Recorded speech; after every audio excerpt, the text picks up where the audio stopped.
지난 주일은 우리 예수님의 부활을 기념하고 그리고 예수님의 부활이 얼마나 확실한 역사의 그 이벤트였었는지 사건이었는지를 저희들이 성경을 통해서 또 확인을 해보고 예수님의 부활이 확실한 팩트이기 때문에 그래서 그리고 그 probability가 만일 확률로 따진다면 너무나도 높기 때문에 이 세상에 우리가 알고 있는 수많은 이벤트들, 사건들과 비교를 한다면 뒤떨어지지 않는 그러한 증거와 그리고 증인들이 그 뒷받침을 하고 있기에 저희들이 의심 없이 그래서 그 예수 그리스도께서 2000년 전에 확실하게 이 세상에 존재하셨고 그리고 그가 말씀하신 그대로 또 십자가에서 돌아가셨고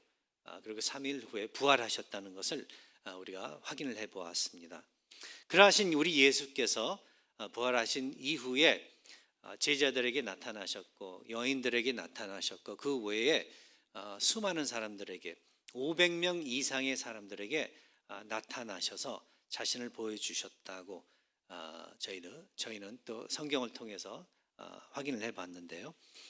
오늘은 예수님의 그 제자들 또 다시 그 업으로 돌아갔던 제자들 찾아가셔서 그들과 함께 아침 식사를 하시고 그리고 그들에게 또 다시 한번 그 자신의 그 모습과 그리고 비전과 미션을 전달했었던 것을 함께 살펴보고자 하는데 여기서 우리가 오늘 좀 초점을 맞춰보고 싶은 것은 베드로의 회복.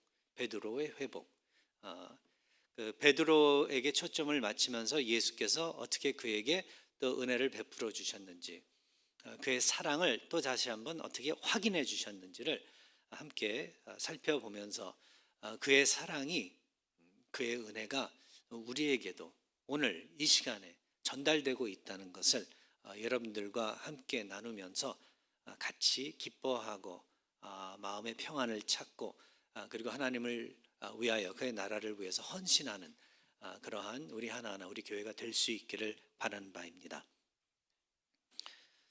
자, 베드로는 누구였을까? 베드로는 예수님의 제자 중 12제자 중 가장 열심히 있는 수제자로 예수께서 제자들의 그 배신을 예언하실 때도 자신만은 주님을 버리지 않을 것이라고 장담했던 그러한 사람이었습니다. 하지만 그런 그도 예수님을 부인했을 뿐 아니라 저주까지 했었던 것을 복음서는 이야기를 해주고 있습니다. 그래서 그러했던 베드로를 통해 우리가 알 수 있는 것이 있다면은 아주 쉬운 거예요. 우리 인간은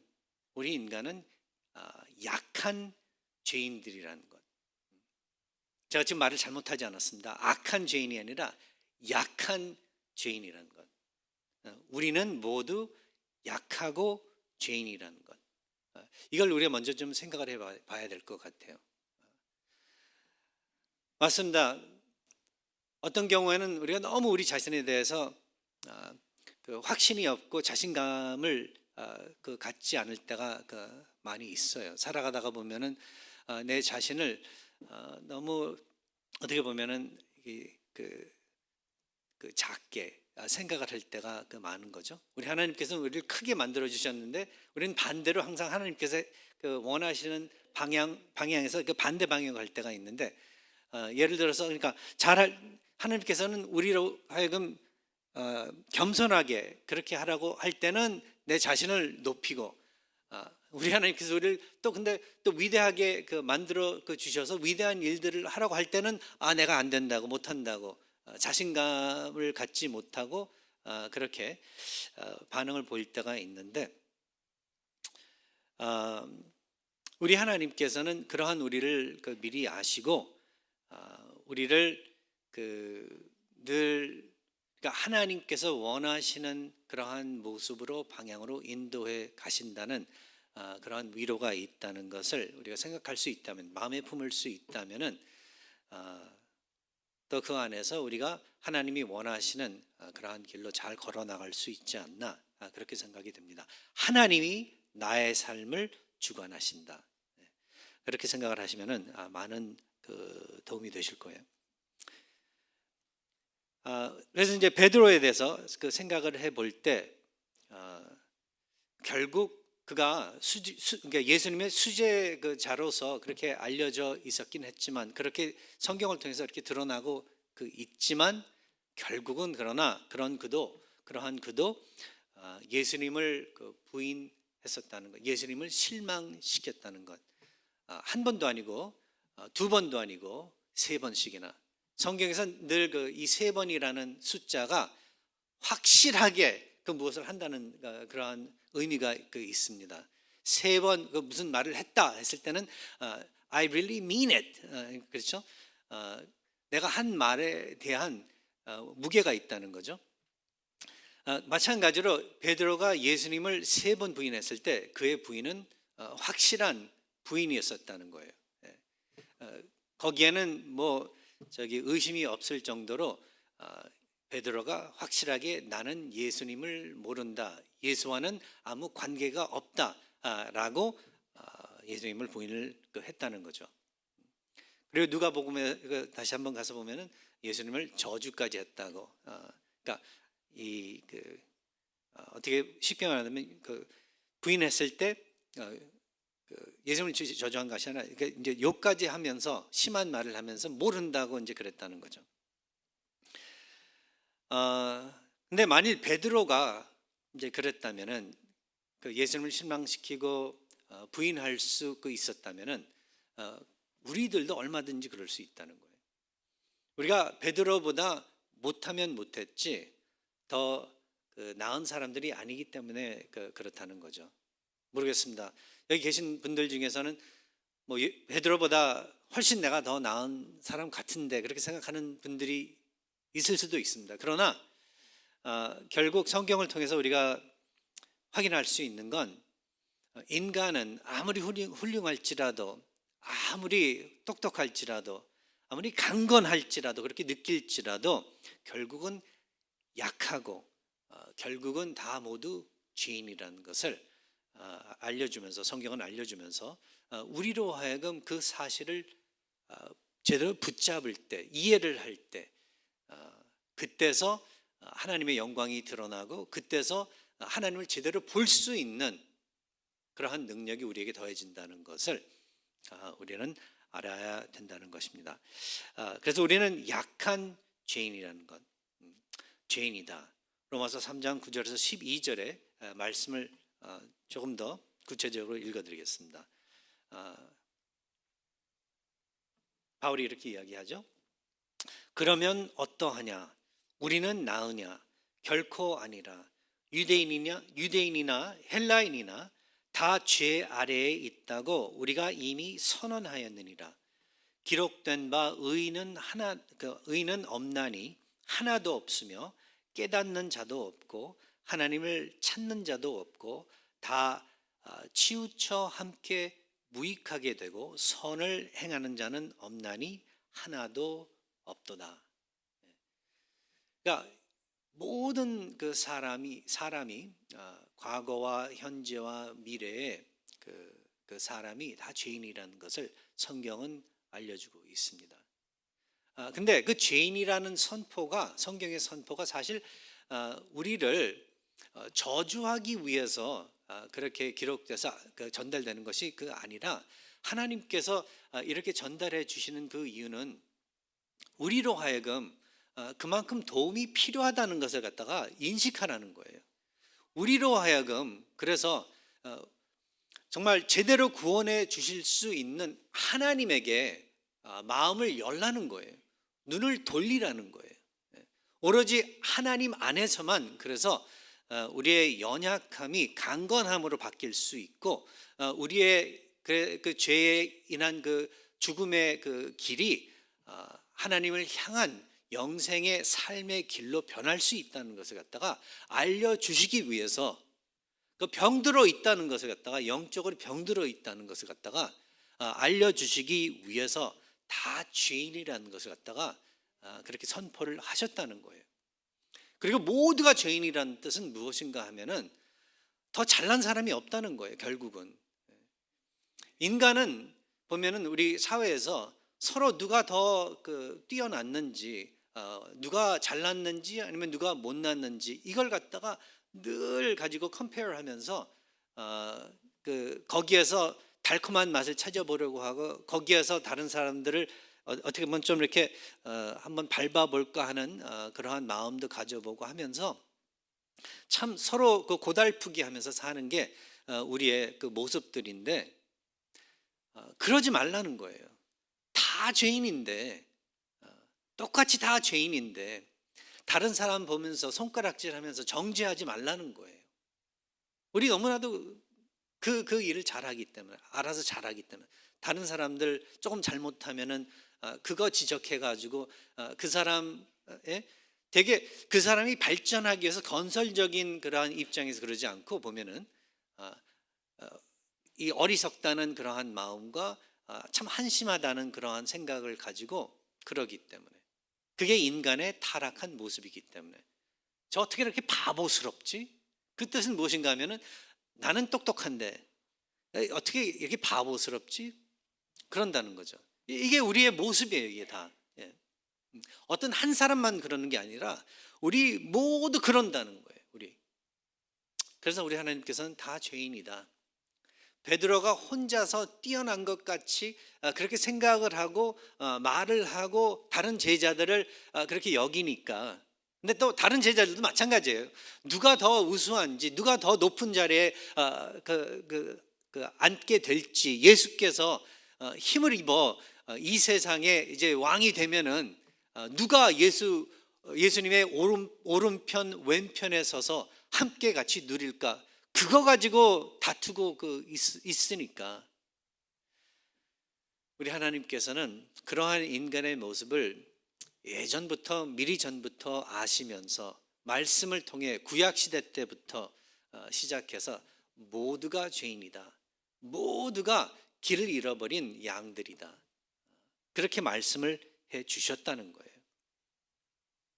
그래서 이렇게 실패한 베드로를 통해서 우리가 알 수 있는 건 우리는 다 죄인이다, 죄인이기 때문에 그래서 약하다, 강건하게 보이지만 쉽게 넘어져요. 쉽게 바람만 불면은 흔들흔들 거리는 게 우리들이에요.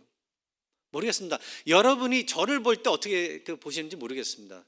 목사님들 하면은, 목사님들은 뭐 늘 강건한 것 같이 강건해야 돼 그렇게 생각을 하시는 분들도 많은데, 저 보기보다는 굉장히 약해요. 연약해요. 네. 이게 무슨 말인가 하면, 그래서 서로가 서로를 향해 은혜로 대하라는 거예요. 하다가 실패할 수도 있고 실수할 수도 있는데 서로 이해하라는 거예요. 나도 그런데 눈에 박혀있는 들보를 빼내라는 거죠. 그죠? 하나님의 왕국의 삶이 바로 그런 거예요. 사실 천국을 바라볼 때 너무나도 좋은 점들이 많은데, 그 중에 하나가 뭐냐면은 사람들 사이에, 인간 사이에 천국에서는 미움이 없을 거고, 그런 면에서 업신여기는 그러한 것도 없고, 뭐 팔을 갈라가지고 당파 싸움 뭐 그런 것도 없을 거고, 정말 서로를 이해해주고 받아주고 안아주고, 그러한 왕국, 그러한 나라라는 것을 생각해 보면은 참 너무나도 기다려져요. 왜? 이 세상은 그렇지 않기 때문에. 이 세상이 그렇지 않기 때문에. 교회도 그러지 않을 때가 있어요. 교회 안에서도.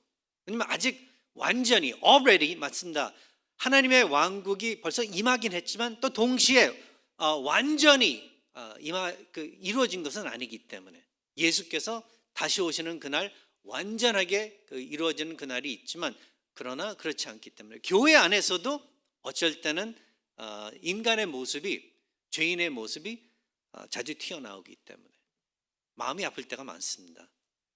그래서 천국을 바라볼 때 얼마나 천국이 정말로 기다려지는지 여러분들께서도 함께 그런 마음을 가지실 거예요. 우리는 죄인이고 그리고 우리는 약합니다. 로마서 5장 그래서 6절에서 보면은 뭐라고 적고 있냐면 우리가 아직 연약할 때, 8장에 가서는 우리가 아직 죄인이었을 때 기약대로 그리스도께서 경건하지 않은 자를 위하여 죽으셨다, 죄인을 위해서 목숨을 내주셨다 이야기하면서 다시 한번 우리는 연약하다, 죄인이다, 연약하다, 약하다를 이야기해주고 있다는 거죠. 중요해요. 베드로가 만일 처음서부터 자신이 정말 죄인이고 다른 제자들과 함께 그리고 얼마나 연약한지를 깨닫고 있었더라면은 어쩌면은 이 예수님을 3번이나 부인했어야 되는 그 레슨을 배우지 않았어도 그 과정을 통하지 않았어도 되지 않았을까. 근데 확실하게 베드로에게는 이 레슨이 필요했었던 거예요. 제가 우리 하나님께서 우리를 어떻게 양육하시나에 대해서 한번 생각을 해볼 때마다 기가 막히다고 생각이 돼요. 우리 모두에게 다 똑같은 어떤 레슨을 주시는 게 아니라 어떤 사람한테는 이러한 베드로와 비슷한 레슨을 주시고, 왜냐하면 베드로와 비슷한 입장에서 실수를 범하고 있기 때문에 자기 자신을 너무 과등평가를 하고 있기 때문에 그러한 면에서는 아니야, 너도 다른 사람들과 똑같이 죄인이야, 그렇게 강건하게 생각을 하지만 그렇잖아, 너도 똑같이 다른 사람들과 함께 연약한 상태에 있다 알려주시는 레슨을 주세요. 근데 어떤 사람들은 반대로 자기가 너무나 아무것도 못한다고 그러고 너무나 나는 힘이 하나도 없다고 생각하면서 좌절에 빠져 있는 그러한 사람들도 있거든요. 과소평가하는 사람들. 그래서 그런 사람들한테는 또 다른 레슨을 주세요. 얼마나 귀한 존재인지, 얼마나 강건하게 하나님께서 그를 구원해 주시고 세워주셨는지, 그래서 자신감을 더해 주시는 그런 레슨도 또 해주세요. 그러니까 사람마다 필요한 레슨을 우리 하나님께서 주신다는 거예요. 왜냐하면 하나님께서는 여러분들을 한 분 한 분 낱낱이 속에서부터 이 겉에 모든 것을 다 알고 계시니까 하나님이 보시기에 아름답고 다른 사람들에게 축복이 되는 그러한 아주 하나님 보시기에 훌륭한 사람들로 만드시기 위해서 여러분들에게 여러 가지 레슨들을, 아주 커스터마이즈된 레슨들을 주신다는 거예요. 베드로는 낮추어지는 레슨을 하나님께서 주신 거예요. 연약하다는 것을. 근데 그의 레슨 안에서 우리가 정말 배울 수 있는 게 있습니다.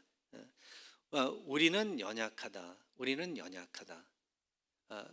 그렇다면 연약한 상태에 있다는 것을 알면 그렇다면 늘 준비하고 있을 수 있기 때문에 대비할 수 있기 때문에 그거에 대해서 그리고 무슨 일을 하건 내 자신을 의지하지 않고 그렇다면 하나님의 능력을 늘 구하게 그렇게 되니까 그렇게 준비를 할 수 있으니까.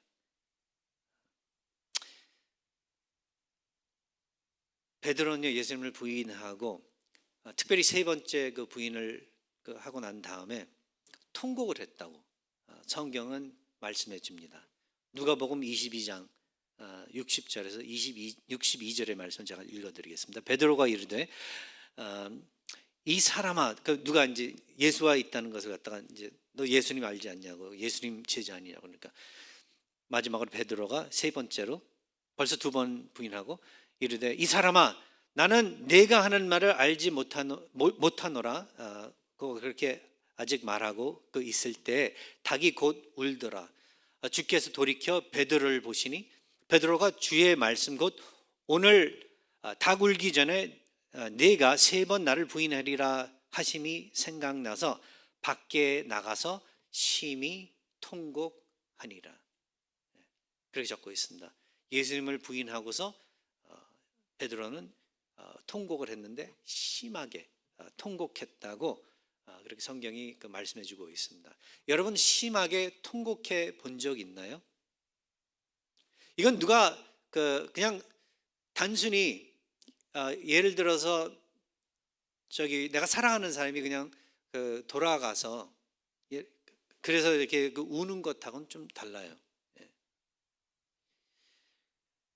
대부분의 그래서 학자들이 이야기하기를 베드로가 세 번째로 예수를 부인했을 때 부인한 후 울었을 때 그의 감정은 이 통곡했다는 거에 대해서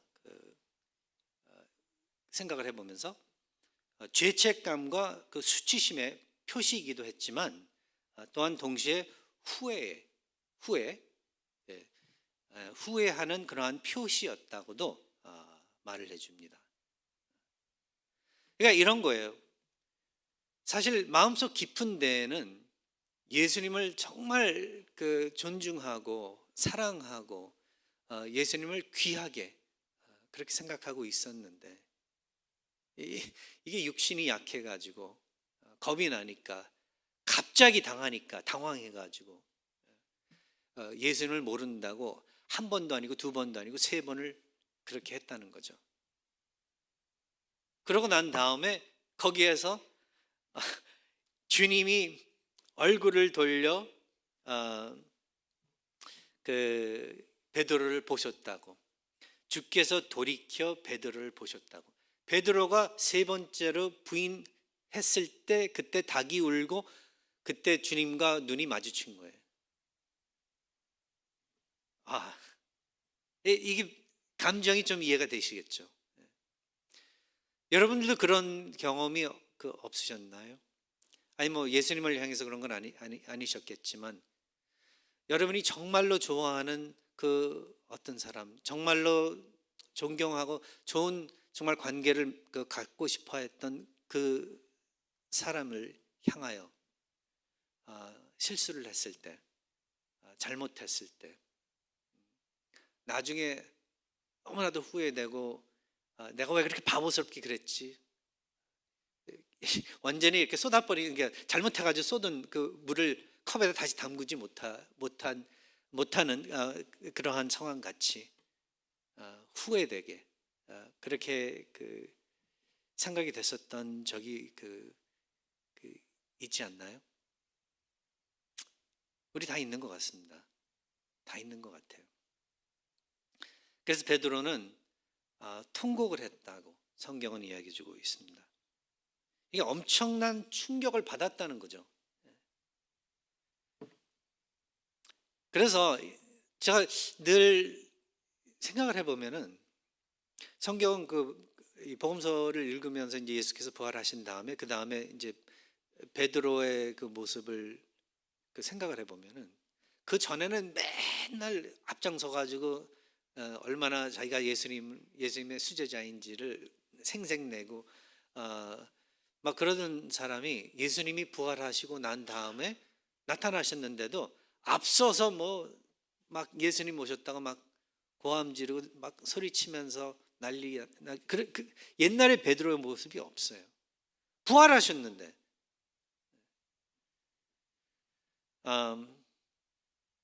부활하시고 제자들 가운데 나타나셨는데 이렇게 자신 있게 예수님을 환영하는 그 모습이 없어요.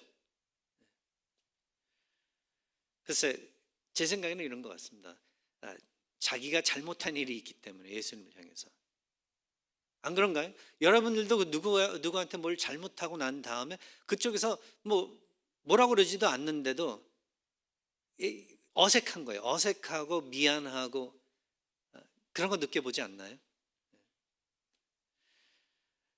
무슨 말로 예수님과 올바로 또 다시 될 수 있을지 아마 혼자 갈등이 심했을 것 같아요. 근데 예수께서는 여기서 오늘 본문의 말씀을 보면은 주님께서 다 아시지 않냐고, 예수님이 나 사랑하냐고 보셨을 때 베드로에게 주님이 다 아시지 않냐고, 다 아시면서 왜 물어보시냐고 그랬듯이 예수께서는 다 아셨던 거예요. 다 아셨던 거예요. 베드로의 그러한 마음을. 근데 이제 동시에 이 마음에 지금 갈등이 있는 베드로를 예수께서는 다 아시고 그런 그에게 예수님은 찾아가 주셔서 베드로가 사실 다시 모르겠습니다. 다시 업으로 생활하려고 돌아갔던 것 같아요. 부활하시고 난 다음에도. 왜냐하면 내가 예수님을 그렇게 부인까지 했는데 보시는 앞에서 내가 그렇게 모른다고 그랬는데 배신을 했는데 내가 다시 제자로서 설 자격이 없다 그렇게 생각을 했었던 것 같아요. 그러는 그에게 다시 나타나셔서 예수님은 너그럽게 용서와 사랑의 마음으로 함께 식사해 주시고 잡아온 물고기들 함께 식사해 주시고 그리고 자신과 함께 다시 동행할 수 있는 용기와 자신감을 더해 주신 것, 베드로에게 더해 주신 것을 오늘 본문에서 읽어보는 거예요. 3번 부인했죠, 예수님을. 예수님은 그래서 3번 베드로로 하여금 예수님을 사랑한다는 고백을 할 수 있도록 질문을 해 주신 거예요. 시몬아, 내가 이 사람들보다 나를 더 사랑하느냐? 두 번째, 요한의 아들 시몬아, 내가 나를 사랑하느냐? 세 번째, 요한의 아들 시몬아, 내가 나를 사랑하느냐? 그렇게 질문을 해 주신 거예요. 베드로로 하여금 이제 실질로 솔직하게 마음 깊숙이 예수님을 향한 그 마음 제대로 고백할 수 있도록. 사실 예수님을 부인했었던 건 그 진실이 아니었었던 거거든요. 그는 정말 예수님을 사랑했었던 거예요. 그 사랑을 표현할 수 있도록. 모르겠습니다. 우리 한국 사람들, 특별히 남자들, 예수님이 찾아오셔서 우리들에게도 그러한 어떤 이 사랑의 감정의 표현을 할 수 있게 좀 해주셔야 되는 것 같아요. 우리는 이 사랑한다는 표현을 잘 못하는 것 같아요. 말로도 못하고 행동으로도 잘 못하고. 그래서 어쩌면 그래서 한국 저기 와이프들이 우리나라 저기 부인들이 많이들 그 마음을 갖다가 아파하는지 어쩔 때는 모르겠습니다. 요즘 시대는 모르겠지만 저희 부모님들 시대 보면은 저도 우리 아버지가 한 번도 우리 어머니한테 이렇게 사랑해 여보 이렇게 제대로 이렇게 말씀 못하신 것 같아요. 모르겠습니다. 우리 아버지 지금 텔레비를 보고 계신지 모르겠지만 하나님을 향해서도 우리가 우리의 사랑을 정말 표현하는 게 중요한 것 같아요. 표현함으로써 우리가 정말 우리의 하나님의 사람들이라는 걸, 아들, 딸들이라는 것을 갖다가 지극한 사랑을, 하나님의 지극한 사랑을 받고 있는 그러한 존재라는 것을 확인할 수 있기 때문에 예수께서는 베드로를 그렇게 다시 받아주시고 탕자의 아버지가 탕자를 아들로 다시 받아주신 것 같이 그의 제자로 삼아주시고 그를 귀하게 써주실 것을 갖다가 말씀을 해 주신 거예요. 그렇죠? 내 어린 양을 먹이라. 나를 사랑하느냐?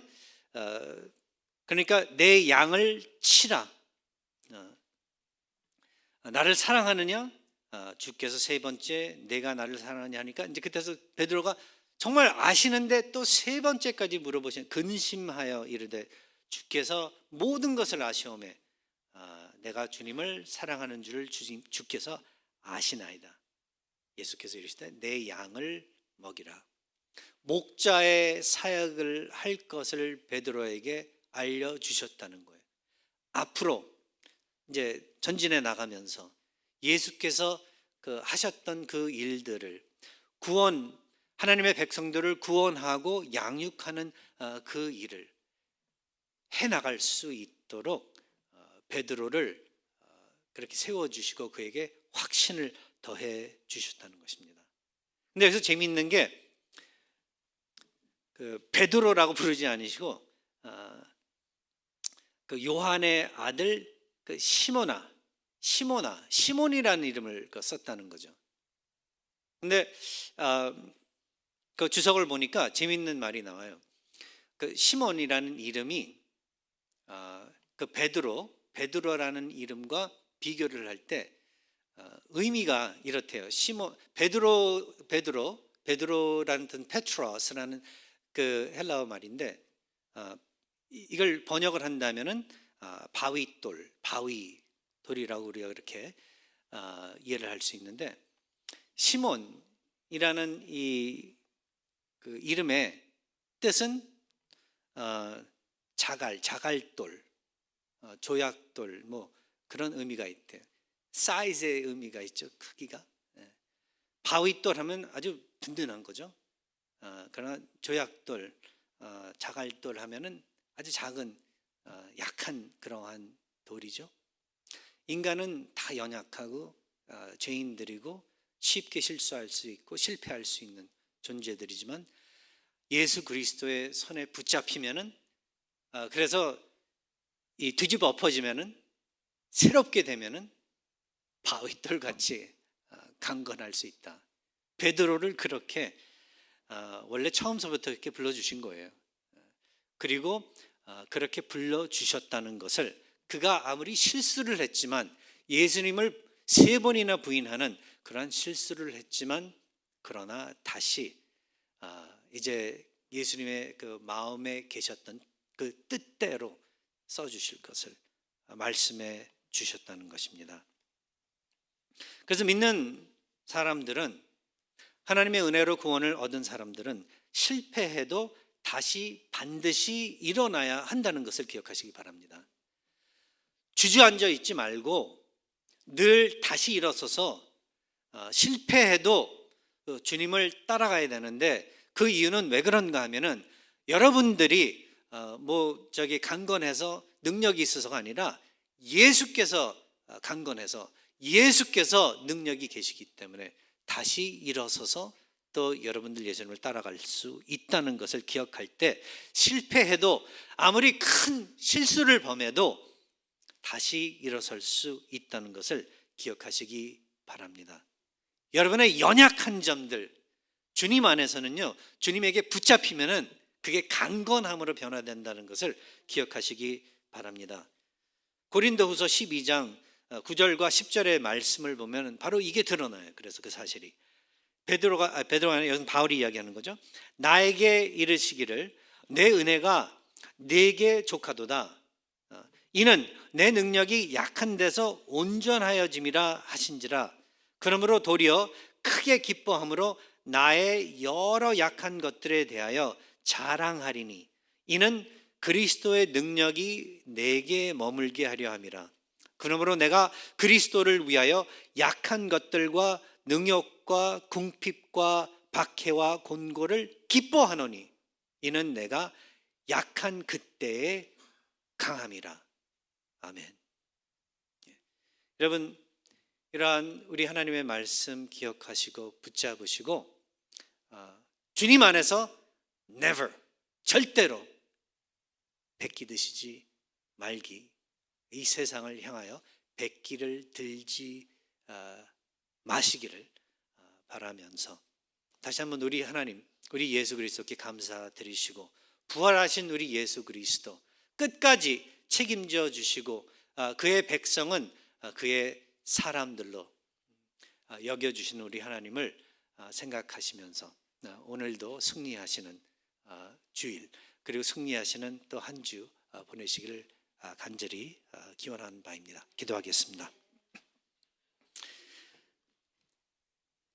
아버지 하나님, 연약한 베드로를 붙잡아 주시고 그를 제대로 세워주신 그 은혜로 저희들에게도 똑같이 베풀어 주시고 또 저희들을 세워주시옵소서. 저희들이 영적으로 그래서 깨어서 주님을 바로 바라볼 수 있게 해주시고 저희 자신들을 제대로 파악할 수 있게 해주시며 주님에게 의탁하면서 온전히 서서 아버지의 사람들로서 아버지 보시기에 위대한 일들을 이루어 나가며 살아가는 저희 교회, 저희 하나하나가 될 수 있기를 바라면서 예수 그리스도의 이름으로 기도하옵나이다. 아멘. 다 함께 기립하셔서